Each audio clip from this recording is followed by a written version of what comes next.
हरे कृष्णा हरे राम भक्तजनों। आज हम वैशाख मास महात्म्य का 9वां अध्याय श्रवण करेंगे।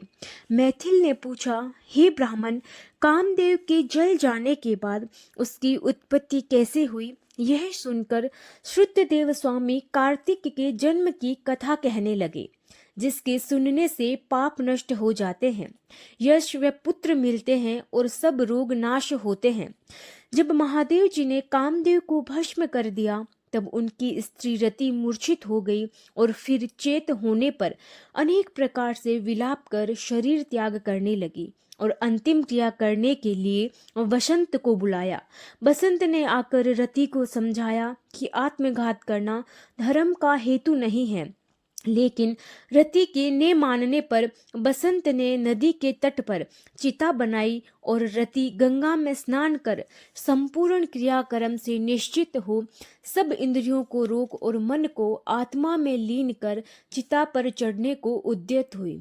तब आकाशवाणी हुई कि हे कल्याणी, हे पति में अत्यंत प्रेम रखने वाली, तू चिता में प्रवेश मत कर। तेरा पति महादेव जी के प्रसाद से तथा यदुवंशी कृष्ण भगवान से पुनः पैदा होगा। ऐसे क्रम से 2 जन्म होंगे। तब दूसरे जन्म में श्री कृष्ण से रुक्मणी के गर्भ से तेरा पति होगा। उसका नाम प्रद्युम्न होगा। तू ब्रह्मा के शाप से शंकर के घर में निवास करेगी। वही प्रद्युम्न नाम के तेरे पति से तेरा मिलन होगा। ऐसा कहे आकाशवाणी समाप्त हो गई। तब रति ने चिता में प्रवेश नहीं किया। फिर सब देवताओं ने रति को वरदान देकर उसको शांत किया और कहा, हे काम प्रिय, अब तेरा पति अनंग कहलाएगा और अंग वाले की तरह मरा हुआ भी दिखाई देगा। पूर्व कल्प में तेरा पति सुंदर नाम का राजा था। उस जन्म में तू ही उसकी पत्नी रजशंकर कारिणी हुई थी। इसी से तेरी यह दशा हुई है। अब तू वैशाख मास में प्रातःकाल मंदाकिनी नदी में स्नान कर मधुसूदन भगवान का पूजन कर और उनकी दिव्य कथा सुनकर अशून्य शयन नाम का व्रत आरंभ कर दिया। ऐसा करने से तेरा पति तुझे अवश्य मिल जाएगा, इसमें संदेह नहीं है। रति को ऐसा वर दे सब देवता अपने अपने स्थान को चले गए और रति भी क्लेश से निर्वृत हो गई। मेष की संक्रांति में गंगा स्नान कर अशून्य शयन व्रत धारण करते ही उसे तत्काल कामदेव दिखाई दिया। पूर्व कल्प में भी यह बड़ा धर्मपरायण राजा था, मगर उसने वैशाख मास में कर्तव्य धर्म नहीं किए थे। इसीलिए कामदेव परमात्मा का पुत्र होने पर भी अंगहीन हुआ। जब महादेव जी अंतर्ध्यान हो गए, तब पार्वती जी निराश खड़ी हो सोचने लगी कि क्या करूं। तब पिता हिमवान उन्हें अपने घर ले आए। पार्वती जी शंकर जी के रूप और उनके गुणों को देख मुग्ध हो गई। मन में शंकर जी को अपना पति होना की ठान गंगा तट पर तप करने लगी। वह माता पिता आदि सब के समझाने पर भी भूखी प्यासी जटाएं बढ़ा सहस्त्र वर्ष तक महालिंग का पूजन करती रही। तब महादेव जी सायंकाल ब्रह्मचारी के वेश में उनके सामने पर्णकुटी पर अनेक प्रकार की परीक्षा कर और अपने में दृढ़ देख बोले, हे भद्रे, तो जो तुम्हारी इच्छा हो वर मांग लो। तब पार्वती जी ने वर मांगा कि हे रुद्र, तुम मेरे पति हो, तथास्तु ऐसा ही हो। यह वर देकर सप्त ऋषियों को बुला हिमाचल के पास भेजा। ये सप्त ऋषि हिमाचल के पास पहुंचे और हिमाचल के पूछने पर बोले कि हे राजन, तेरी कन्या पार्वती ने, जो पहले दक्ष की पुत्री थी, अपने पिता के यज्ञ में शरीर त्याग कर तेरे घर में जन्म लिया है। इसका विवाह महादेव जी से कर दो। यह बात सुन हिमाचल बोला कि पार्वती महादेव जी को ही अपना पति बनाने को घोर तप कर रही हैं। मैं भी अत्यंत हर्ष से अपनी कन्या महादेव जी को दे चुका हूँ।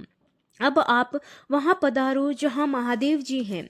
हिमाचल का उत्तर ले सप्तऋषि महादेव जी के पास जा और विवाह निश्चित कर चले गए। तब तो लक्ष्मी आदि सब देवियां तथा विष्णु आदि सब देवता बाराती बनकर चले और महादेव जी सब देवता मुनि छह मातृका आदि को तथा भूतगणों के साथ ले बेल पर चढ़ चले। उनके आगे शंख मृदंग आदि अनेकों बाजे बजने लगे और वेद की ऋचा के पाठ होते हुए हिमाचल की पुरी में पहुंचे। तब शुभ लगन में शिव पार्वती का विवाह संपन्न हो गया, जिससे त्रिलोकी में आनंद छा गया। इस महोत्सव के पूर्ण होने पर शंकर जी पार्वती जी के संग स्वच्छंदा से हिमाचल के शिखर पर सहस्त्र दिव्य वर्ष तक रमण करते रहे। महादेव जी के द्वारा पार्वती जी के साथ नित्य प्रति रमण करने पर भी गर्भ स्थित न हुई तो देवताओं को घोर चिंता उत्पन्न हुई कि हमारे कार्य की सिद्धि कठिन है।